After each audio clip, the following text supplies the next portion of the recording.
Olá, saúdo a todos no glorioso amor de Deus, o nosso Pai. Temos entrado num estudo dando continuidade. Queremos hoje falar a todos vocês sobre Jesus e a razão pela qual verdadeiramente temos que crer nele. Já estamos numa sequência de palavras sobre isso. E ontem falamos sobre a encarnação de Jesus.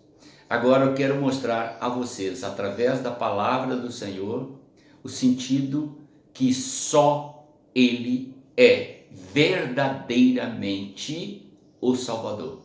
Nada mais pode nos salvar. Então vamos ao texto. No capítulo 90 do livro de Salmos, está registrado esta escritura: Senhor, Tu tens sido nosso refúgio de geração em geração. Antes que os montes nascessem, ou que tivesse formado a terra e o mundo, sim, de eternidade a eternidade, Tu és Deus. Querido, não há outro Deus além do Deus revelado pelas Escrituras Sagradas. Você pode procurar deuses, mas são deuses falsos. Não são verdadeiros. O único verdadeiro Deus é o Deus que a palavra de Deus revela, ou seja, que a Bíblia revela. Temos dito isso e afirmado. E se você verdadeiramente deseja saber, leia e verá. Há provas, infinitas provas, que a palavra de Deus é a verdade e que ela revela o único e verdadeiro Deus. Então vamos agora entender. O salmista está dizendo aqui, exatamente a oração de Moisés, ele está dizendo: Tu tens sido, Senhor, o nosso refúgio, a nossa fortaleza. Ninguém melhor do que Moisés para declarar isso.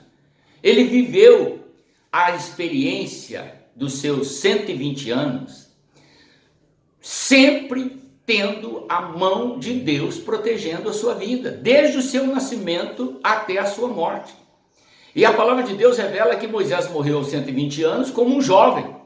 Audição, visão, físico, tudo dele era fortalecido pelo Senhor, mostrando que aquele que se liga a Deus em todo sentido e torna-se obediente à sua palavra, tem vitalidade, tem força, tem vigor, tem entusiasmo.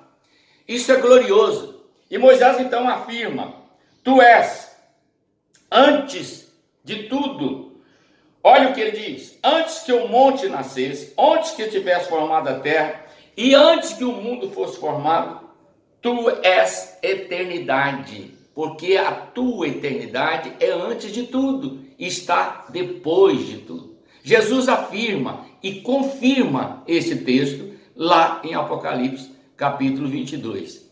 Mas eu quero que você entenda, esse Deus poderoso, esse grandioso Deus, desceu dos céus, e este Deus veio ao mundo, tomou uma jovem virgem, conforme dissemos ontem, e ele gerou no ventre desta jovem virgem um filho, um ser, com carne da mãe e com o espírito do pai.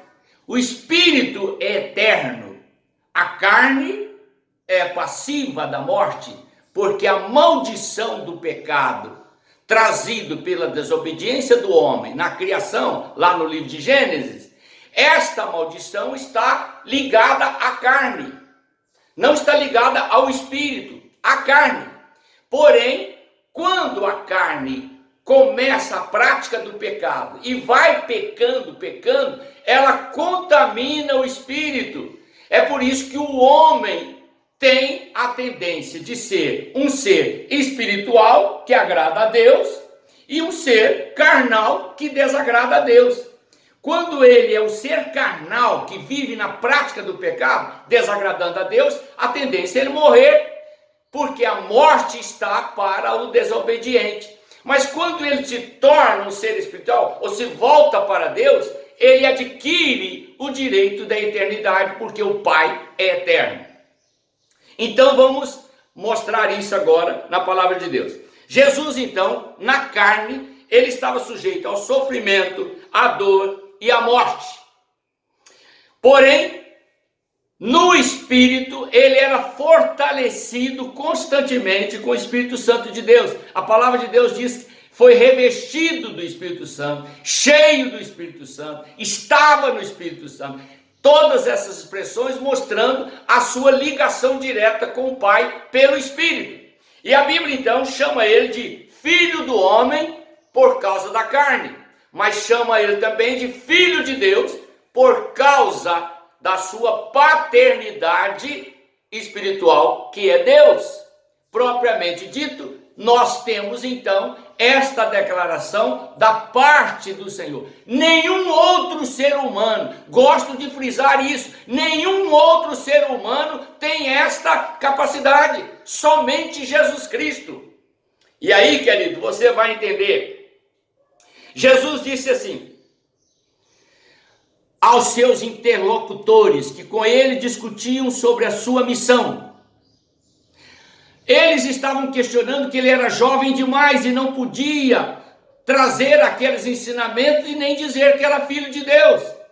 E ele então diz: antes que Abraão, que é o pai da nação de Israel, existisse, eu sou. E esta expressão que Jesus diz em João 8,58, ele está trazendo ao conhecimento de todos que o ouvem esta afirmativa: eu sou Deus.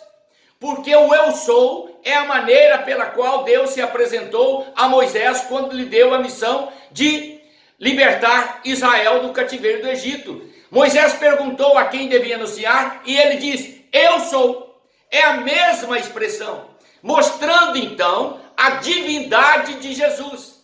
Ele, como ser, é divino, e como carne, é homem. Na carne, repito, morria, sofria, sentia dor, sentia fome, cresceu, mostrando que havia ali uma ação puramente divina. Querido, e Jesus então mais tarde ele vai usar uma expressão assim: o grão de trigo, se cai na terra e não morre, ele não pode gerar frutos. Tá vendo? Não pode gerar frutos. Só gera frutos se ele morrer. Todos nós sabemos disso. Quando você põe uma semente na terra, se a semente não morrer, se ela não morrer, ela não vai germinar uma nova planta. E se ela não germinar uma nova planta, ela não pode produzir frutos. E é essa palavra que Jesus está dizendo. Não, ele não veio à terra para ficar vivo aqui na terra. Ele veio para morrer. Porque a única forma dele produzir frutos eternos era morrendo. E todos queriam que ele ficasse vivo e já fosse o rei de Israel.